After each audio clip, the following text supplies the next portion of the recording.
আমি একজন varsity lecturer, আর তোমরা আমার বিয়ে ঠিক করেছো ক্লাস 10-এর একটা মেয়ের সাথে। তোমাদের মাথা ঠিক আছে? ইরফানের কথায় তার মা বিরক্ত হয়ে বলল, আমাকে কেন এসব বলছো? তোমার বাবাকে গিয়ে বলো। তাছাড়া মেয়েটার আর 1 মাস পর এসএসসি এক্সাম, এরপর কলেজে উঠে যাবে। চিন্তা করো না। ইরফান রাগে কথা বলতে পারছে না ঠিক করে। 27 বছরের তাকড়া যুবক সে। বিয়ে করবে না এমন তো বলেনি, কিন্তু তাই বলে একটা বাচ্চাকে বিয়ে ভাবতেই পারছে না, অসম্ভব। ডান হাতে 2 আঙ্গুল দিয়ে কপাল স্লাইড করতে লাগলো। মেজাজি চুলগুলো কপালে ছড়িয়ে নেমে এসেছে। কোনোই পর্যন্ত গোটানো হাতা, কোনোই থেকে হাতের কবজি পর্যন্ত হাতের রগগুলো ফুলে ফেপে উঠেছে রাগের প্রভাবে। কপাল থেকে আঙুল সরিয়ে ঝাঁকড়া চুলের ভাঁজে একবার হাত চালিয়ে নিজেকে শান্ত করার বৃথা চেষ্টা চালালো, তবে তাকে সফল হলো না এক বিন্দুও। হঠাৎই বসা থেকে দাঁড়িয়ে কিছুটা আওয়াজ তুলে রাগ মিশ্রিত কণ্ঠে বলল, আই থিঙ্ক তোমার আর বাবার ব্রেন ড্যামেজ হয়েছে, তাই একটা বাচ্চাকে আমার কোলে তুলে দিতে চাইছো। রেডি হয়ে থেকো, আমি তোমাদের ডক্টরের কাছে নিয়ে যাব, ওকে? ইরফান নেওয়ার এর মা রুমা নেওয়ার ছেলের কথায় তব্ধা খেয়ে চেয়ে আছে। তার ছেলে মেয়েটাকে বিয়ে করবে না বলে তাদের মেন্টাল বানিয়ে দিচ্ছে। অন্তঃপর রেগে পড়ল, তুমি লিমিট ক্রস করছো ইরফান।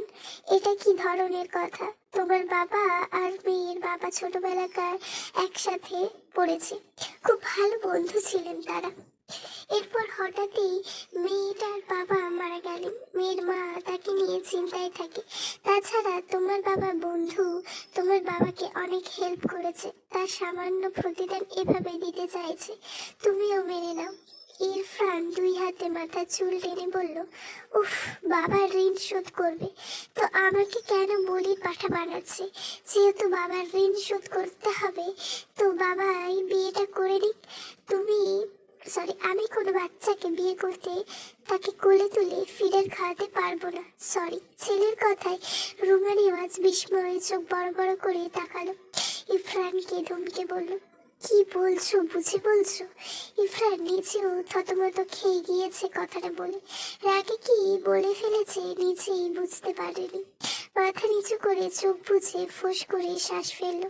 পিছন ফিরে ইরফান তার বাবা তারিম রিয়াজ গম্ভীর গলায় বললেন, তোমাকে বিয়েটা করতে হবে ইরফান। তোমার কোনো ফ্রেন্ডকে ইনভাইট করতে চাইলে করতে পারো। আগামীকাল রাতের মধ্যে আমাকে বৌমা নিয়ে রওনা হব ইনশাল্লাহ। ইরফান অদ্ভুতভাবে তার বাবার দিকে তাকালো। 2 দিন হলো গ্রামে এসেছে তারা, মূলত ইরফানের ফুপুর বাড়ির গ্রামে।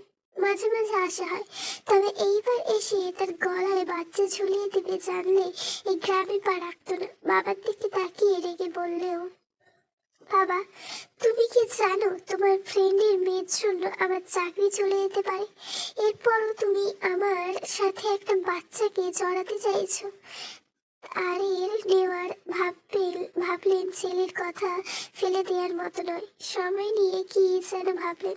এরপর গম্ভীর গলায় বললেন, তোমার ভার্সিটিতে কেউ না জানলেই তো হলো। ও আমার মেয়ের পরিচয় থাকবে, মেয়ের বয়স হলে তোমাদের আনুষ্ঠানিক বিয়ে হবে ইনশাআল্লাহ। তোমার ভার্সিটির সবাই তো বাসায় এসে তোমার বউকে দেখছে না, তাই না?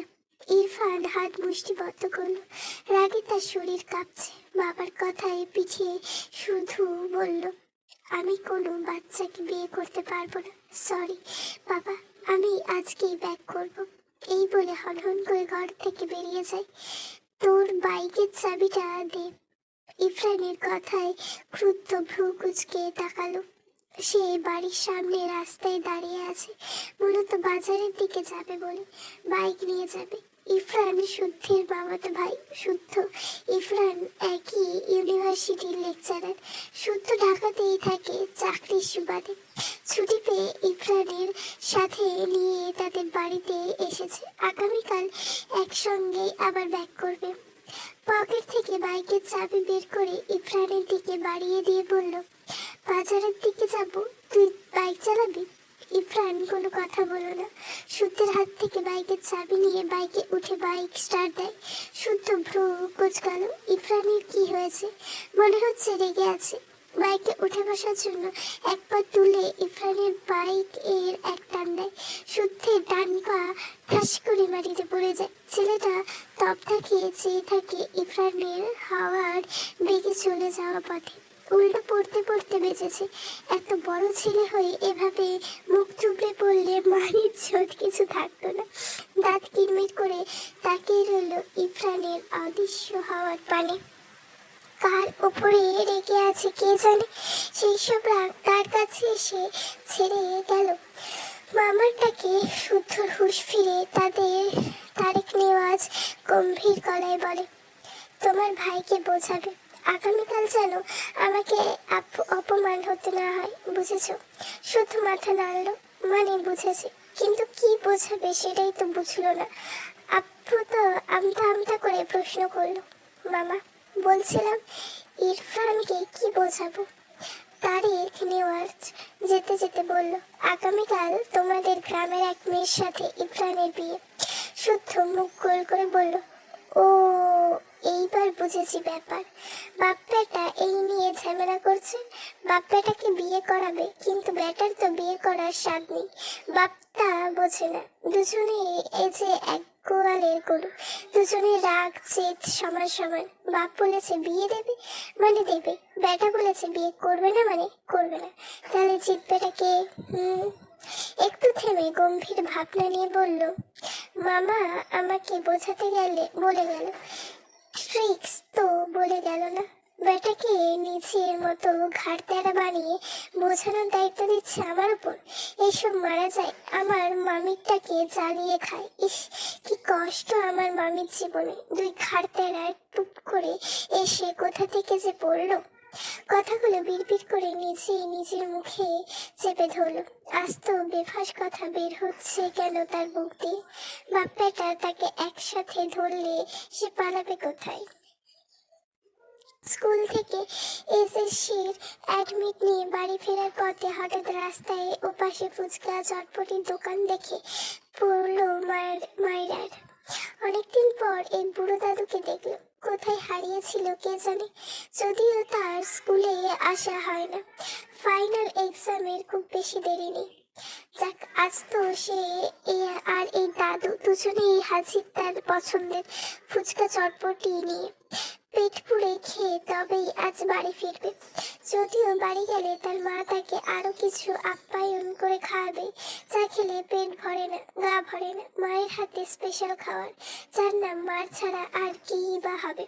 এইসব ভাবনা আপাতত বাদ রাখলো। ফুচকার দিকে তাকিয়ে জিভে জল চলে আসলো। কার্টুনের মতন জিভ বের করে শব্দ করতে ইচ্ছে করলো, কিন্তু এটা তো রাস্তা। এইসব বাদ দিয়ে রাস্তার ওপাশে যাওয়ার জন্য দ্রুত কদম ফেলে দাঁড়িয়ে দৌড় লাগালো। রাস্তার মাঝ বরাবর গেলে হঠাৎ দ্রুতগামী একটি বাইক দ্রুততার সহিত ব্রেক কষল রাস্তার মাঝে সাদা হিজাব পরিহিত এক রমণীকে দেখে। মায়েরা বাইকের শব্দ পেয়ে ডান দিকে ফিরে তাকালে তার চোখ বড় বড় হয়ে যায়। বাইকের সামনে চাকা মায়ের পায়ের সামনে লাগলে মেয়েটা ধপাস করে উপর হয়ে পড়ে যায় পিছঢালা রাস্তার উপর। ঠিক যেমন ছোটবেলায় বাচ্চারা দৌড়াদৌড়ি করতে খেলতে গিয়ে উপর হয়ে পড়ে যায়, ঠিক তেমন ভাবে বাইকে বসা ছেলেটি মেয়েটির উপর বাইক চালিয়ে দেওয়া থেকে রোধ করতে পারল না। মাইয়ার পায়ের সাথে হালকা ঘেঁষে যা বাইকের সামনের চাকা, ডান পায়ের গিয়ার একটু উপরে চাকা দ্বারা বাড়ি খেয়ে মাইরা কুকড়ে উঠল। ব্যথায় চোখ মুখ কুচকে নিল। পেটে হালকা চাপ পড়ার মৃদু স্বরে আর্তনাদ করতে লাগলো। আজ বোধ হয় তার উপরে যাওয়া টিকিট কাটা হয়ে গেছে। মনে মনে আওড়ালো, লা ইলাহা ইল্লাল্লাহ। একটু পর নিচের দিকে খেয়াল করে দেখলো না, সে বেঁচে আছে। মনে মনে আলহামদুলিল্লাহ পড়লো। রাস্তা পিচ এর হওয়ায় বেশ ভালোই ব্যথা পেয়েছে। দুই হাঁটুতে বোধ হয় ছিলে গেছে। যেখানটায় চাকা লেগেছে সেখানে বোধ হয় কেটে গিয়েছে। ব্যথায় আখি পল্লব হাঁড়িতে ভরে উঠেছে, যেন টোকা দিলেই টুপটাপ পানি ঝরবে। মায়েরা ধীরে ধীরে ওঠার চেষ্টা করলো। দুই হাতের তালু জ্বলছে। ইফরান বাইক থেকে নেমে দ্রুত পায়ে মাইরার নিকট এসে দাঁড়ায়। অতঃপর গভীর কণ্ঠে বলল, হে, আর ইউ ওকে? ততক্ষণে মাইরা বেশ কষ্ট করে উঠে সোজা হয়ে বসেছে। দাঁড়াতে পারবে কিনা তাই নিয়ে দ্বিধায় ভুগছে। ইরফানের কথায় কোনো উত্তর দিল না। এই বেয়াদব লোকটার জন্যই তার এই অবস্থা। ধীরে ধীরে ওঠার চেষ্টা করছে মাইরা। অর্ধেক দাঁড়িয়েও পায়ের সাথে বড় হিজাব বেঁধে আবারও ঠাস করে পড়ে যায়। মাইয়ার মুখে অসহায়তা ফুটে উঠেছে। কোমরে কত ব্যথা পেল। ইরফানের চোখে মুখে বিরক্তির ছাপ স্পষ্ট।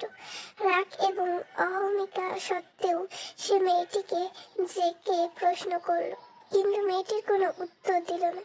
ইরফানের মনের মধ্যে এক অদম্য ক্ষোভ জেগে উঠল, যেন মুহূর্তে এসে মেয়েটির মুখ থেকে একটি থাপ্পড় দিতে পারলে শান্তি পেত। মাইরা ভাবছে এই লোকটা যাচ্ছে না কেন। ভাবনার মাঝে তার সামনে একটা হাত নিচের দিকে এগিয়ে আসতে দেখে মায়েরা ভীত হলো। এই লোকটাকে ধরতে আসছে কেন? তার দিকে এভাবে হাত এগিয়ে আসছে কেন? রেগে গেলে মেয়েটা ভয়কে দাঁড়িয়ে ছেলেটার বাড়ানো হাতের দিকে দৃষ্টি রেখে কণ্ঠে ঝাঁঝ নিয়ে বলল, একদম আমাকে ছোবেন না। মেয়েদের ছোবার অসভ্য নিয়ে বাইরে বের হন কেন? অসভ্য লোক, যত সব। ইরফান বাইক থেকে নেমে আসলে তার পকেট থেকে বাইকের চাবিটা রাস্তায় পড়ে যায়। সেটা তুলতেই হাত বাড়িয়েছিল, কিন্তু মায়ার কথায় শুনে তার হাত থেমে যায়। অর্ধেক উপর হয়ে শক্ত চোখে একবার মায়ার দিকে তাকায়, ইচ্ছে করে এই মেয়েকে থাপড়িয়ে গাল লাল করে দিতে। এমনিতেও তার বাবা মা এক বাচ্চাকে তার গলায় ঝুলিয়ে দিতে চাইছে বলে তার মাথা ঠিক নেই। মাথা ঠান্ডা করতে বের হলো, এখানে আরেক বাচ্চা এসে জুটলো, আবার তাকে ভুলভাল পদবি দিচ্ছে। রাগের মাথা ফেটে যাচ্ছে। শক্ত মুখায়েবের গভীর চাহনি যুবকটি দাঁতের দাঁত চেপে আওড়ায়, ইউ ইডিয়েট। এরপর রাস্তায় পড়ে থাকা চাবিটি তুলে নিল। মাহিরা ইরফানের ইডিয়েট বলা কথাটা শুনেছে, কিন্তু হাত পা কোমরে ব্যথা পেয়েছে ভালোই, তাই আপাতত শরীরের ব্যথায় চর্চরিত হয়ে রইল। মায়েরা মাথা নিচু করে লোকটার পায়ের জুতোর দিকে চেয়ে আছে। চাবি তুলে নিয়ে এখনো এমন থাম্মার মতো তার সামনে দাঁড়িয়ে আছে কেন বুঝলো না। কিছুক্ষণ পর মাইয়া মাথা তুলে তাকায়। ছেলেটার পা থেকে মাথা পর্যন্ত দেখলো। পা থেকে গলা পর্যন্ত তো একদম ঠিক আছে। ধূসরের কালার প্যান্ট, শরীরে কালো শার্ট চড়ানো, শার্টের হাতা কোন পর্যন্ত গোটানো। কিন্তু মাথার দিকে নজর পড়তে মাইরার চোখ বড় বড় হয়ে গেল, ঠোঁট দুটো আপনি আপনি ফাঁক হয়ে গেল। একটা মানুষ, মানে সুস্থ মানুষ নাকি পাগল? পা থেকে গলা পর্যন্ত সুস্থই লাগে, কিন্তু মাথার চুল এত বড় কেন? মায়েরা এভাবে কাউকে দেখেনি। ছোটবেলায় হয়তো পাগলদের দেখেছিল, এত কি পাগল নাকি? ছেলেটার চোখের মনে বাদামি, গায়ের রং উজ্জ্বল ফর্সা, কালো চিকচিক চাপ দাড়ি, গাঢ় কার সম্মান, মাথা ভর্তি ছাগা চুল, মুখবারে গম্ভীর্যের ছাপ। ইরফান ফোনে কানে নিয়ে কার সাথে যেন কথা বলছে। মায়েরা বিরক্ত হয়ে ধীরে ধীরে বেশ কসরত করে উঠে দাঁড়ালো। ভালোই ব্যথা পেয়েছে মেয়েটা। ডান হাত তুলে কোমরের এক পাশে রেখে বাম পায়ের ওপর সব ভর দিয়ে দাঁড়ালো। ইরফান বাম হাত পকেটে গুজে ডান হাতে ফোন কানে নিয়ে কথা বলছে খুব সিরিয়াস মুডে। অবশ্য ইরফান মানে সিরিয়াস। তার সামনে কেউ জোশ বললেও তার শক্ত মুখাবয়ব থেকে নকচর হয় না। মাইয়ার কেন যেন রাগ লাগলো, চেঁচিয়ে উঠল, লাইসেন্স বিহীন বাইক চালাতে এসেছেন কেন মিস্টার? ইস, আমার হাত পা কোমর সব ভেঙে দিল। মাইয়ার কথায় ইরফান ভ্রু কুচকে তাকালো মাইয়ার দিকে, গম্ভীর গলায় বলল, ওকে, বাই। এরপর কল কেটে ফোন পকেটে রাখে। মাইরার দিকে তাকিয়ে বলে, হোয়াট? মাইরা রেগে বলে, বুঝি না কি? একটা মেয়ের অ্যাক্সিডেন্ট ঘটিয়েছেন আপনি, আর এখন হোয়াট ফোয়াট করছেন? ইরফান আঙুল উঁচিয়ে শক্ত গলায় বলল, হে লিসেন, জাস্ট স্টপ। মাইরা বিরক্ত হলো। বাদামি চোখের মনি, চাপধারী, জঙ্গলিদের মতন ঘাড় সামান বড় বড় ঝাঁকড়া চুলগুলো। ছেলেটা ইংরেজদের মতো শুধু ইংলিশ ঝাড়ছে। মায়েরা কণ্ঠে ঝাঁঝ ঢেলে বলে, এই বিদেশি বিলাই বাংলাদেশ ইংরেজদের কোনো জায়গা নেই। বাংলাদেশে থাকতে হলে বাংলা বলুন। ইরফানের হাত মুষ্টিবদ্ধ করে চেয়ে আছে মাইয়ার পানে। মাইরা একটু ভয়ে পেল হয়তো। ইরফান শক্ত কণ্ঠে বলে, আর একটা বাজে কথা বললে থাপড়িয়ে সব দাঁত ফেলে দেবো, স্টুপিড গার্ল। লোক কথাটা বলে আর এক সেকেন্ডও দাঁড়ালো না। দ্রুত পায়ে বাইকে উঠে বাইক স্টার্ট দিয়ে মাইরার পাশ কাটিয়ে চলে যায়। মাইরা কোমরে হাত দিয়ে পিছন থেকে চেঁচিয়ে বলে, সালা ঘুষদাতা, নিশ্চয়ই ঘুষ দিয়ে লাইসেন্স পেয়েছে, আর এখন রাস্তায় এসে আমার মতন বাচ্চার কোমর ভাঙছে, আমাকে ছুটে আসছে, সালা বেয়াদব। ইরফান বোধহয় মাইলার কথা প্রথম দুটো শব্দ শুনতে পেয়েছে। বাইকের স্পিড বাড়িয়েছে। ইচ্ছে তো করছে এই মেয়ের উপর বাইক তুলে দিতে। উফ, এত চাপ নিতে পারছে না। মাইরার খাওয়ার মুড নষ্ট করে দিয়েছে লোকটা। খুঁড়িয়ে খুঁড়িয়ে হাঁটতে লাগলো, বিড়বিড় করে লোকটাকে বকতে লাগলো। মেয়েটা ভালো, অনেক কাছে শুনেছি, একটু চঞ্চল তবে ভদ্র। বাবা নেই, বুঝতেই পারছিস। দেখবি মেয়েটা ছোট হলেও ইয়া বড় বুঝতার হবে। চায়ের ঢং দোকানের পাশে বাইকে বসে আছে ইরফান। তার সামনে দাঁড়িয়ে শুদ্ধ তার মামাতো ভাই ইরফানকে বোঝাচ্ছে। ইরফানের গম্ভীর মুখাবয়বের কোনো পরিবর্তন নেই, মানে কোনো ফোন স্ক্রোল করছে। শুদ্ধ হতাশা নিঃশ্বাস ফেলে দোকান থেকে 2 কাপ চা এনে 1 কাপ ইরফানের দিকে এগিয়ে দিয়ে ইরফান গম্ভীর গলায় বলল, ব্ল্যাক কফি আন। শুদ্ধ ভ্রু কুঁচকে বলল, এই গ্রামে তার জমিদারি ব্ল্যাক কফি কোথা থেকে আমদানি করব, এটা নিয়ে চালিয়ে নে। ইরফান কিছু বলল না। শুদ্ধ বুঝলো এ খাবে না। নিজেই 2 কাপ চা সাবার করলো দাঁড়িয়ে দাঁড়িয়ে। এরপর কাপ দুটো রেখে এসে বলল, বলছিলাম বিয়ে তো হবেই, মেয়েটাও বাচ্চা। তুই চুলগুলো এবার না হয় কেটেই ফেল, নয়তো বাচ্চাটা ভয় পাবে। ইরফান কথাটা শুনে শক্ত চোখে শুদ্ধের দিকে তাকালো। রক্তের অন্ধকার চায়ের দোকানে মৃদুভাবে আলো ইরফানের মুখে এসে পড়েছে। শুদ্ধ দেখলো ইরফান তার দিকে খেয়ে ফেলা চোখে তাকিয়ে আছে। শুদ্ধ মুচকি হেসে বলল, মিস্টেক। তোকে তামিল মুভি নায়কদের মতো লাগছে রে। বাচ্চাটা তোকে দেখে কেরাস খাবে, সত্যি বলছি। ইরফান তার ডান হাতে শুদ্ধের কলার চেপে মেজাজি গলায় বলল, আমি কোনো বাচ্চাকে বিয়ে করব না, আর একটা বাড়তি কথা বললে তোর গ্রামে তোকে বালি চাপা দিয়ে দেব। শুদ্ধ ইনোসেন্ট ফেস বানিয়ে বললে, ওকে, আমার কলার ছাড়, তোকে বিয়ে করতে হবে না। ইরফান শুদ্ধের কলার থেকে হাত সরিয়ে বাইকের 2 পাশে পা দিয়ে বসে টান দিয়ে চলে গেল। শুদ্ধ বিশুদ্ধ হলো। এর আবার কই যায়। ইরফান কবুল বলে দাঁড়ালো।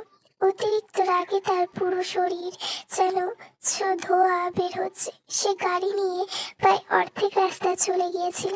তার মা নাকি অসুস্থ হয়ে গিয়েছে। এসে দেখছে সত্যি অসুস্থ হয়ে গিয়েছে, প্রেশার ফল করেছিল। কিন্তু এভাবে তাকে বিয়ে করানোর জন্য তার মা বাবা এমন উঠে পড়ে লেগেছে কেন বুঝলো না। বিয়ে করিয়েই ছাড়লো। এইখানে বেশিক্ষণ থাকলে একটা অঘটন ঘটবে। কোনো দিকে তাকালো না, হনহন করে বাড়ি থেকে বেরিয়ে গেল। তারের নেওয়াজ ও রুমা নেওয়াজ ছেলের ব্যবহার দেখে বেশ বিরক্তি বোধ করছিলেন। মায়েরা আর মা ভ্রু কুঁচকে তাকায়। ছেলেটা তার সাথে একবারও কথা বলল না। তিনি কি ভুল করলেন? তারের নেওয়াজ এর দিকে চোখ পড়তে এসব ভাবনা দূর হয়ে গেল। লোকটা তার প্রাণোক্ত স্বামীর বন্ধু, কম ভাই বেশি। তার মেয়ের এই লোকটার বাড়ির বউ এখন সেও চিন্তামুক্ত। মেয়েটাকে নিয়ে ভীষণ দুশ্চিন্তায় ছিলেন। মায়েরা কাঁদতে কাঁদতে মুখ ফুলিয়ে ফেলেছে। তার মা তাকে এত তাড়াতাড়ি কেন বিয়ে দিল? তার বাবা নেই, তাই বলে সে এত বেশি হয়ে গেল। এসসি পরীক্ষাটা পর্যন্ত দিতে দিল না, তাকে বিদেয় করে দিল। তার বোনেদের থেকে শুনেছে তার বর তার থেকে অনেক বড়। তার মা তার সাথে এমনটা কি করে করতে পারলো? নিজের বাবা নেই বলে বুড়োর সাথে বিয়ে দিয়ে দেবে? ভাবনার মাঝে মায়েরার ঘরে এসে মেয়ের মাথায় হাত বোলায়। মায়েরা ফুপিয়ে ওঠে।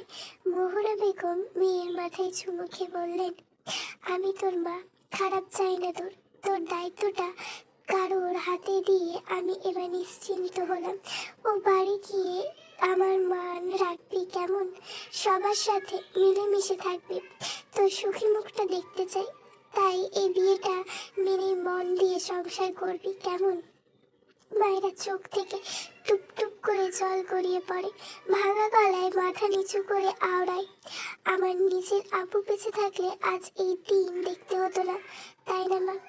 সৎ আব্বুরা বুঝি মেয়েদের তাড়ানোর জন্য এভাবে উঠে পড়ে লাগে। সৎ আম্মুরা। মায়েরা মা কিছু বলতে পারলেন না। মায়েরা নাক ডেকে বলল, চিন্তা কর না মা, আমি আর তোমার সংসারে ঝামেলা বাড়াবো না, তোমার ভালো থেকো। কথাটা বলে নিচে বেরিয়ে গেল। মায়েরার মা ছলছল দৃষ্টিতে চেয়ে রইল মায়েরার দিকে। মায়েরার বাবা মারা যাওয়ার 2 বছরের মাথায় তাকে আবারও বিয়ে দিয়ে দেয় তার বাসা থেকে। মায়েরা তখন ক্লাস 4-এ পড়ে। বিয়ের আগে সে বলেছিল তার একটি মেয়ে আছে। প্রথম ভালোই চলছিল, কিন্তু যত দিন যেতে লাগলো তার স্বামীর যেন মায়েরার প্রতি বিরক্তির মাত্রা বাড়তে লাগলো। মায়েরাকে সে ভালো রাখতে পারেনি মা হয়েও। এখন মেয়ের একটু সুখের আশায় মেয়েটাকে ভালো ফ্যামিলির হাতে তুলে দিতে পেরে হাজার কষ্টের মাঝে ভালো লাগলো। অন্তত এই বাসায় মাইয়া যেখানে ভাবেই থাক না, ইচ্ছে তো ভালো থাকবে মা হয়ে। আর কি বা চাই মেয়ের জন্য? আমাকে ব্ল্যাকমেল করে বিয়ে করিয়েছো, ভালো কথা, তবে এর সাথে সংসারটা আমি করতে পারবো না, এটা মাথায় রেখো। বিয়ে করিয়ে ছেলের বউ পেয়েছো, এবার তোমরা দুজনের ওর সাথে সংসার করো বসে বসে। এই বাচ্চাকে যেন আমার আশেপাশে না দেখি। আই রিপিট, ওকে আমার আশেপাশে যেন না দেখি। কথাগুলো বলে হনহন করে নিজের রুমে গিয়ে ঠাস করে দরজা লাগিয়ে দিল ইরফান নেওয়াজ। রুমা নেওয়াজ, তারেক নেওয়াজ দুজনেই হতভম্ব চোখে চেয়ে রইল ছেলের পানে। মায়েরার মাথায় ঘোমটা টানা, মাথা নিচু, চোখ থেকে টুপটুপ করে পানি গড়িয়ে পড়ছে। যার সাথে বিয়ে হয়েছে তার মুখটাই দেখেনি। তার আগেই এত তিক্ত বাক্য শুনে মায়েরা ছোট হৃদয়টা ব্যথায় ভরে উঠল।